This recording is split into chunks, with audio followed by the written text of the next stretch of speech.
ඔබ දන්නවද පාරිභෝගිකයෙක් ඔබේ බ්‍රෑන්ඩ් එක මිලදී ගන්න ගියපුවාම එයා දෙගිඩියාවට පත් වෙන තැනක් තියෙනවා. මොකද්ද මේ දෙගිඩියාවට පත් වෙන තැන? එයා ඔබේ බ්‍රෑන්ඩ් එක මිලදී ගන්න ගියහම එයාට ප්‍රශ්නයක් තියෙනවා මේ බ්‍රෑන්ඩ් එකේ ක්වොලිටි එක කොහොමද? මේක හරියටම මට ගැලපෙයිද? මේක හොඳම දේද මම මිලදී ගන්න යන? මොකද එයා ගාණක් වියදම් කරනවානේ බ්‍රෑන්ඩ් එකක් මිලදී ගන්න යනකොට. එතකොට මෙන්න මේ ප්‍රශ්නය පාරිභෝගිකයාට විසඳ ගන්න බ්‍රෑන්ඩ් එකක් විකුණන එන්ටර්ප්‍රිනර් කෙනෙක් විදියට ඔයාට විසඳුමක් තියෙනවා. ඔව් ඒකට විසඳුමක් තියෙනවා.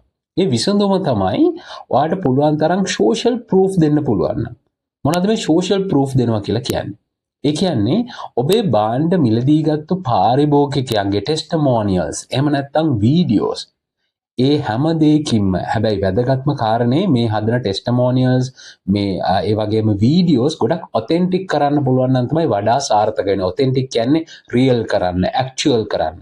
එහෙම පුළුවන් නම් දෙවෙනි වර මිලදී ගන්න පාරිභෝගිකයට ඊළඟට ඔයාගේ භාණ්ඩයක් මිලදී ගන්න උත්සාහ කරන පාරිභෝගිකයට ඊටාම පහසුවක් වෙනවා. මොකද ඔයාගේ බ්‍රෑන්ඩ් එක භාවිතා කරලා ඒක හොඳයි කියන පාරිභෝගිකයෝ පිරිසක් දැනටමත් ඉන්න හින්දා. චුට්ටක් ඔයගොල්ලෝ කල්පනා කරලා බලන්න ඔයා මේ ළඟදිම සිද්ධ කරපු ඩිජිටල් පර්චේසින් එක ගැන.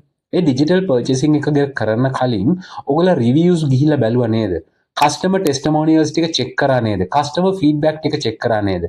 එහෙමනම් ඔයාගේ බ්‍රෑන්ඩ් එකටත් මතක තියාගන්න කස්ටමර් ටෙස්ටිමෝනියල්ස් ගන්න. කස්ටමර්ස් ළගෙන් හැපි කස්ටමර්ස් ළගෙන් වීඩියෝ ජෙනරේට් කරගන්න.